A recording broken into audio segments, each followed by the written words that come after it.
नमस्कार. आज आपण रिझर्व्ह बँक ऑफ इंडियाने सरकारला जो विक्रमी लाभांश दिला त्या संदर्भात थोडी चर्चा करणार आहोत. रिझर्व्ह बँकेने किती लाभांश दिला? रिझर्व्ह बँक जो लाभांश देते तो नफ्यातून देते, पण रिझर्व्ह बँक नफा कमावण्यासाठी स्थापन झाली आहे का?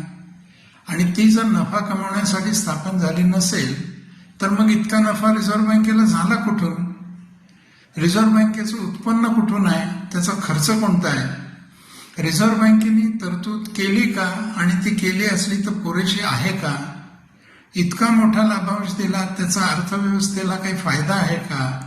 आणि सगळ्यात शेवटचा प्रश्न म्हणजे ही आनंदाची बातमी आहे की सावधगिरीची सूचना आहे? या सगळ्या प्रश्नांची उत्तरं आत्ता आपण या व्हिडिओमध्ये बघणार आहोत. चला मग सुरुवात करूया. 22 मे 26 या दिवशी रिझर्व्ह बँकेच्या बोर्ड ऑफ डायरेक्टर्सची मीटिंग झाली आणि त्या मीटिंगमध्ये त्यांनी एक निर्णय घेतला. तो निर्णय म्हणजे केंद्र सरकारला 2,87,000 कोटी रुपये इतका लाभांश द्यायचा. रिझर्व्ह बँकेच्या इतिहासात लाभांशाची ही सगळ्यात मोठी रक्कम आहे. ही रक्कम इतकी मोठी आहे की ती अनेक राज्यांच्या वार्षिक अर्थसंकल्पापेक्षाही मोठी आहे. मग प्रश्न असा निर्माण होतो की रिझर्व्ह बँक ही नफा कमावण्यासाठी स्थापन झालेली आहे, आणि जर ती तशी नसेल तर मग इतका मोठा नफा रिझर्व्ह बँकेला झाला कुठून? रिझर्व्ह बँकेचं मुख्य कार्य काय आहे? तर देशातील चलनविषयक स्थैर्य राखणे. नंबर 2, बँकिंग व्यवस्थेचं नियमन करणे. नंबर 3, देशातल्या महागाईवर नियंत्रण ठेवणे. आणि नंबर 4, रुपयाचं मूल्य स्थिर ठेवणे. ही कार्य करत असतानाच रिझर्व्ह बँक ज्या काही ऍक्शन्स घेते त्यातनंच रिझर्व्ह बँकेला उत्पन्न मिळायला लागतं. बघूया या उत्पन्नाचे स्रोत काय आहेत. सन 2025-26 मध्ये रिझर्व्ह बँकेला एकूण उत्पन्न विक्रमी रुपये 4,28,000 कोटी इतकं झालं. हे ग्रॉस इन्कम आहे. हे 24-25 या वर्षापेक्षा सुमारे 26% जास्ती आहे. या उत्पन्नाचे जर आपण सोर्सेस बघायला लागलो तर पहिला सोर्स म्हणजे डॉलर विक्रीतून होणारा नफा. दुसरा सरकारी रोख्यांवरील व्याज. तिसरा विदेशी रोख्यांवरील व्याज. आणि चौथा विदेशी ठेवींवरील व्याज. बघूया एक एक. पहिला डॉलर विक्रीतून नफा. यावर्षी रिझर्व्ह बँकेला 1,69,000 कोटी रुपये इतका नफा हा डॉलरच्या विक्रीतून झालाय.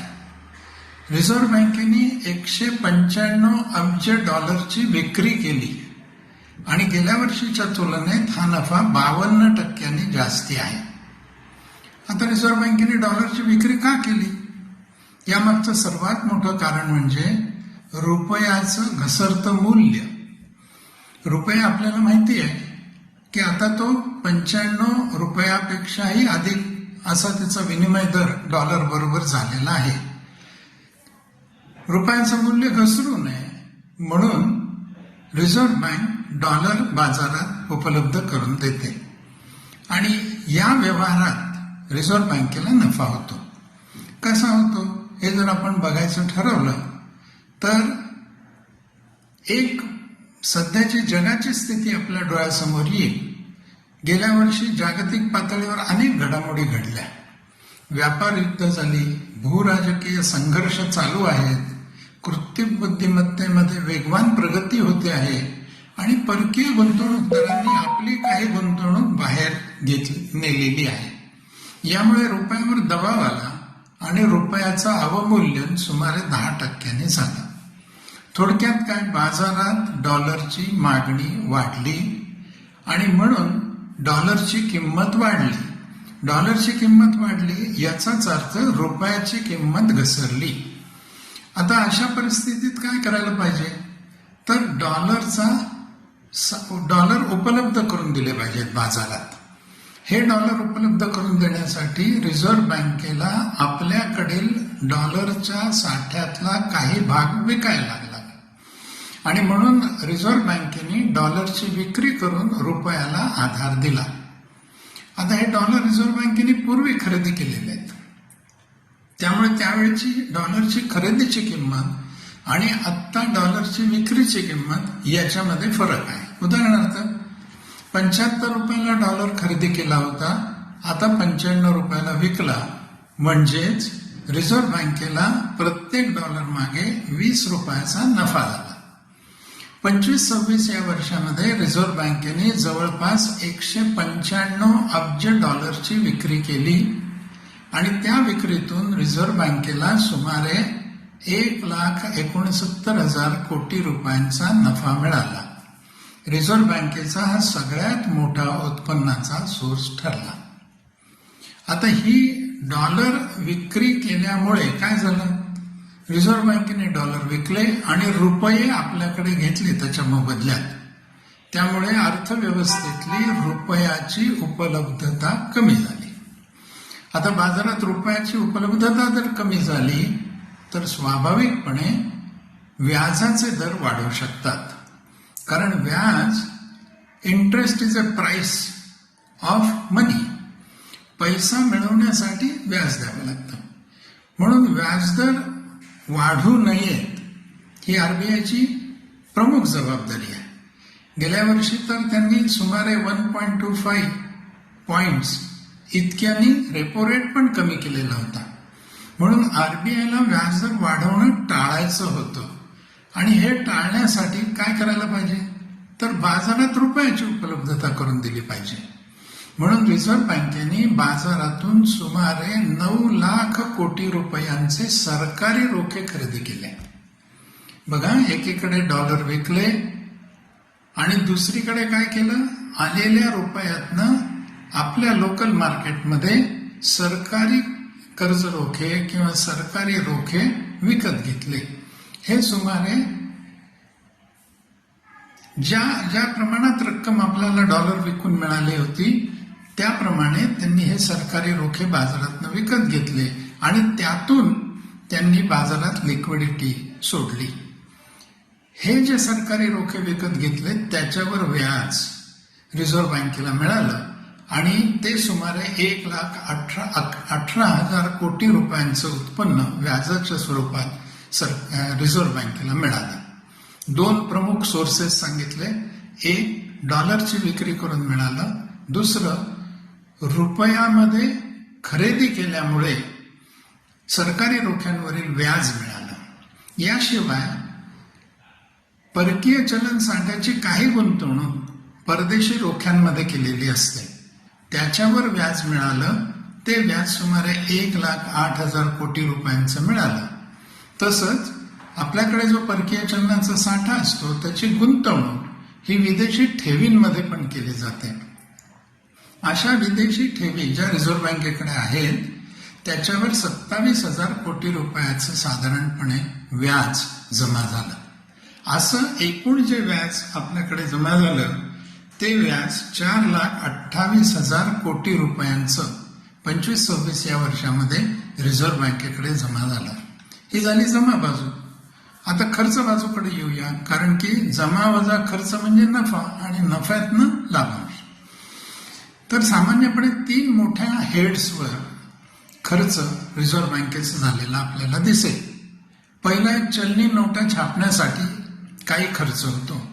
तो खर्च झालाय सुमारे 4,875 कोटी. रिझर्व्ह बँकेचे कर्मचारी आहेत, त्यांचं वेतन आणि इतर खर्च यावर साधारण 10,000 कोटी खर्च झाला. बघा, हे 2 मिळून साधारण 15,000 कोटीचा खर्च आहे. फार कमी खर्च आहे. परंतु सर्वात मोठा जो खर्च झालेला आहे तो झालाय प्रोव्हिजन्सवर, म्हणजे तरतूद करण्यावर, आणि तो खर्च आहे 1,09,000 कोटी रुपयांचं. आता ही प्रोव्हिजन म्हणजे तरतूद कशाची आहे? तर भविष्यात होणारा संभाव्य तोटा याच्यासाठी केलेली ही तरतूद आहे. व्याजदर वाढल्यामुळे काय होतात? तर रिझर्व्ह बँकेच्या देशांतर्गत आणि विदेशी गुंतवणुकीचे बाजार मूल्य कमी होते. व्याजदर वाढल्यामुळे.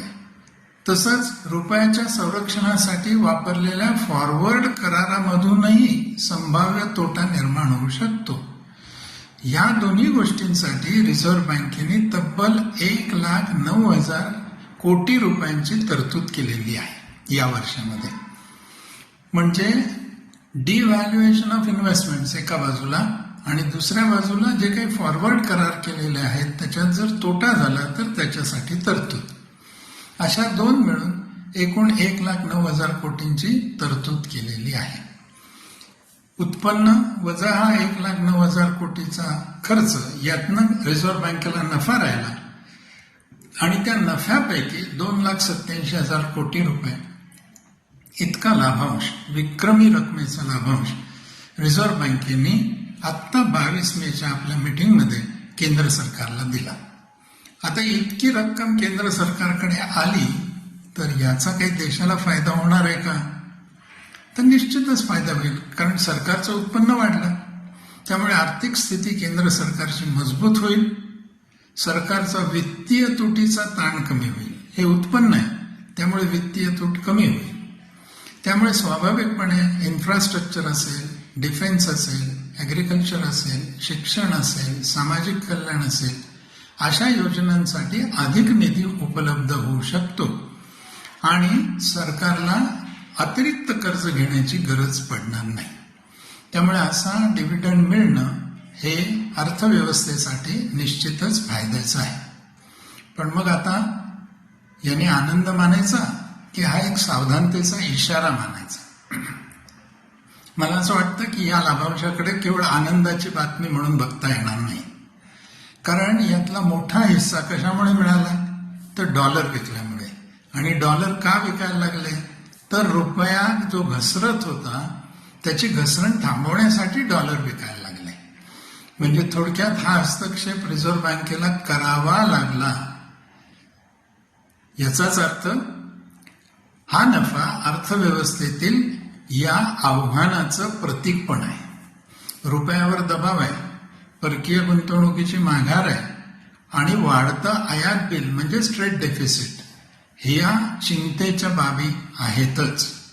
म्हणून या विक्रमी लाभांशाचा अर्थ केवळ रिझर्व्ह बँकेने भरपूर पैसा कमवला असा नाही, तर कठीण काळात, कठीण परिस्थितीत भारतीय अर्थव्यवस्थेला स्थैर्य देण्यासाठी रिझर्व्ह बँकेने केलेल्या प्रयत्नांचं हे फलित आहे.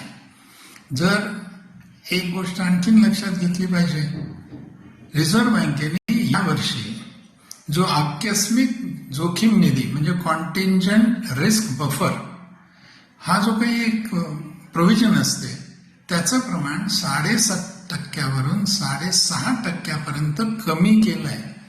म्हणजेच ही तरतूद कमी केली, आकस्मिक जोखीम निधीची तरतूद 1% कमी केली आणि हे कमी केल्यामुळे नफा वाढला आहे. ही जर तरतूद 1% वाढली असती तर नफा कमी झाला असता. ही एक बाब चिंतेची म्हणा किंवा सावधानतेची म्हणून आपल्याला विचारात घ्यावी लागणार आहे. शेवटी एवढंच म्हणता येईल की आपल्याकडची केंद्रीय बँक ही मजबूत आहे, सक्षम आर्थिक व्यवस्थापन आहे, शिस्तबद्ध वित्तीय धोरण आहे. या बळावर भारत आज जागतिक आर्थिक अनिश्चिततेच्या काळात सुद्धा स्थिरपणे पुढे जात आहे. रिझर्व्ह बँकेचा विक्रमी लाभांश भारतीय अर्थव्यवस्थेच्या एका अर्थाने सामर्थ्याचं प्रतीक नक्की आहे, पण त्याचबरोबर भविष्यातल्या आर्थिक आव्हानांची जाणीव करून देणारा महत्वाचा संदेश सुद्धा आहे. आज थांबूया. नमस्कार.